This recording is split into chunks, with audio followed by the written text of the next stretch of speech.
base de datos. Ya. Muy buenos días, ingeniera.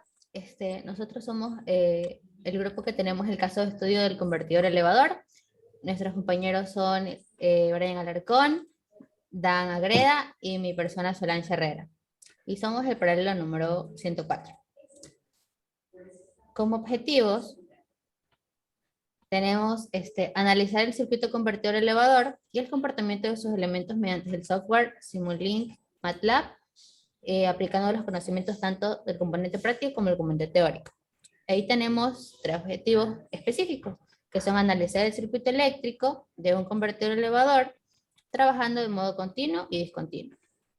El otro objetivo es calcular la respuesta completa de la corriente del inductor y el voltaje de salida del convertidor cuando se alimenta una carga resistiva. Y también es simular un convertidor elevador tanto en modo continuo como en modo discontinuo. Ahora, ¿qué es un convertidor elevador? En sí, estos de aquí son unos dispositivos de almacenamiento de energía que apoya la salida con energía adicional, además de la fuente de entrada de DC. Y esto hace que la tensión provoque una tensión de salida como que al impulsarlo. Y se basa en la energía almacenada en el inductor para suministrar energía en la parte de salida donde se apoya la carga. Además de una fuente continua siendo la principal fuente de energía. ¿Cómo funciona? Realmente el funcionamiento básicamente se resume de 2 maneras, o sea, como que en 2 características. La primera es que cuando el interruptor, o sea, el switch, está cerrado en un tiempo, la bobina L almacena energía de la fuente y a la vez la carga R se alimenta por el condensador. Y la otra característica es que cuando este switch está abierto, en un tiempo, el único camino para la corriente es a través del diodo y circula por el condensador y por último la carga. Ahora existen 2 métodos de conversión, que es el que se hablaba al inicio, que se va a analizar como continuo y discontinuo. Aquí podemos ver 2 gráficas. Entonces, ¿cómo es el modo continuo? Entonces, para este modo continuo, el convertidor elevador trabaja en 2 estados, cuando el interruptor transistor está cerrado y cuando este interruptor se abre. Y en el segundo, que es el discontinuo, para este modo el convertidor elevador va a tener 2 estados, al igual que el caso anterior, cuando el interruptor se encuentre cerrado y otro cuando se abre. A continuación, mi compañero. La modulación por ancho de pulsos de una señal o fuente de energía es una técnica en la que se modifica el ciclo de trabajo de una señal periódica, ya sea para transmitir información a través de un canal de comunicaciones o para controlar la cantidad de energía que se envía a una carga. Funciona como un interruptor que constantemente se activa y desactiva regulando la cantidad de corriente y por ende de potencia que se entrega al dispositivo que se desea controlar. Estos dispositivos pueden ser motores CC o fuentes de luz en CC, entre otros. El ciclo de trabajo es la relación del tiempo en el que se carga un circuito que se encuentra encendido en comparación con el tiempo en que la carga del circuito se encuentra apagada. El ciclo de trabajo, a veces denominado factor de trabajo, se expresa como un porcentaje de tiempo de activación. También es el tiempo en el que una señal se encuentra en un estado activo y el periodo de la misma. Su valor se encuentra comprendido entre 0 y 1. Ya. Para el análisis de los cálculos teóricos se analizó el circuito de forma continua, en el cual se analizó el voltaje de salida del convertidor cuando el transistor y el diodo están on y off respectivamente, es decir, que el circuito se encuentra abierto, y cuando el transistor está off y el diodo estaría conduciendo corriente, en el cual se halló, mediante la variación de voltaje del convertidor, se halló esa variación de voltaje y de esa manera pudimos hallar el voltaje máximo y el voltaje mínimo para luego hallar la expresión del voltaje que vemos en pantalla, que es 76.4 por Euler a la menos 443.26 por T menos T sub 0 menos 43.76. Y de la misma forma se halló lo de la corriente que circulaba por el conductor.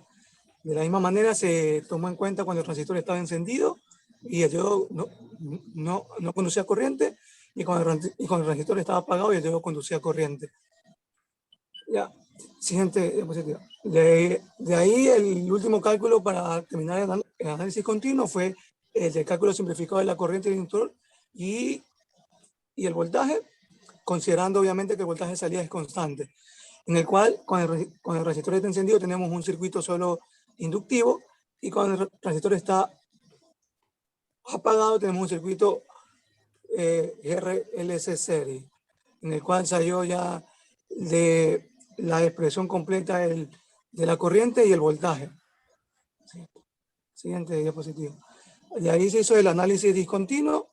De igual manera como en el análisis continuo, se analizó el voltaje de salida del convertidor y la corriente que circula por el inductor. De la misma forma, con la variación de voltaje, para sacar el voltaje máximo y el voltaje mínimo, y poder hallar la expresión del voltaje del capacitor a través del tiempo, y luego la de la corriente, para hallar la corriente que pasa por el inductor a través del tiempo, ya sea en el circuito L, en el circuito RLC. De ahí, de igual manera como en el circuito continuo, nos piden el cálculo simplificado de la corriente del inductor, considerando el voltaje de salida constante, y se pudo hallar solo la expresión considerando el tiempo t sub 0 hasta t sub 0 más t-on para conocer la corriente. Sí. Para el análisis de resultados, el circuito presenta dos momentos. El caso donde el transistor se encuentra en off, donde se convierte en un circuito RLC en paralelo, que se pudo resolver mediante el análisis de su ciclo de trabajo en estado continuo, es decir, en un 70% de su ciclo de trabajo. El circuito presenta valores iniciales, como en el inductor. Esto se pudo comprobar con la gráfica de la simulación, que nos indica que no era cero en ningún momento de la simulación, con un tiempo de simulación igual a 0.24 segundos. Además, el capacitor, al encontrarse en paralelo al resistor, van a tener el mismo voltaje. Y se puede observar que el comportamiento de este voltaje de salida se lo conoce como rizado. Esto se da debido a que el capacitor y la configuración del circuito, que lo que hace es aumentar el voltaje en la salida y lo deja con un voltaje continuo, es decir, un voltaje de C. Podemos medir el valor de voltaje en la salida, que fue 33.1311, como se ve en la gráfica, para el caso de voltaje. Y, siguiente diapositiva, para el caso de la corriente máxima, de un total de 2.955 amperes, y para la mínima 1.587 amperes. Al comparar estos resultados con los cálculos teóricos, son muy similares. De voltaje de salida obtuvimos 32.63, y como corriente máxima 2.91 amperios, y como corriente mínima 1.51 amperios. Esto es para el modo continuo. Para el modo discontinuo, en este caso, la corriente del inductor tiene un ciclo de trabajo muy pequeño, que hace que al momento de abrirse y cerrarse el inductor, se descargue totalmente, y debido a esto, en la gráfica se puede observar que hay momentos en donde el valor de la corriente del inductor es hasta que se vuelve a cargar nuevamente, y de ahí proceder a alimentar a la resistencia.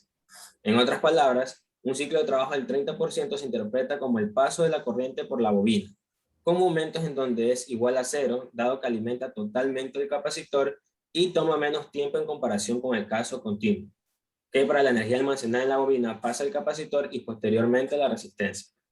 Como se puede ver en la diapositiva, para el caso de voltaje nos dio 13.9892, y para el caso de la corriente máxima, siguiente diapositiva,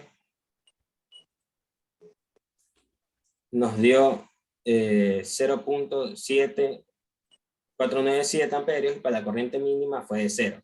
Entonces, estos valores fueron aproximados a los cálculos teóricos, que en el modo continuo, el valor contenido en el voltaje de salida teóricamente fue de 13.49 voltios, la corriente máxima de 0.68 amperios y la corriente mínima de 0.08, casi 0. Conclusiones. Se calculó de forma analítica la respuesta de la corriente del inductor y el voltaje de salida cuando alimenta una carga resistiva, y se realizó el contraste de la simulación de dichos circuitos para caso continuo y discontinuo. Y se obtuvieron resultados muy similares entre los cálculos teóricos y los cálculos experimentales, comprobando que se obtuvieron resultados correctos. Siguiente. Recomendaciones. Verificar que las conexiones de cada uno de los elementos que se encuentran en el circuito sean las correctas. Y se debe tener en cuenta que a pesar de llegar a obtener una ganancia K de voltaje de la salida con respecto a la entrada, la corriente de la salida también disminuirá K veces con respecto a la de la entrada. Muchas gracias. Gracias, Miss. Muchas gracias.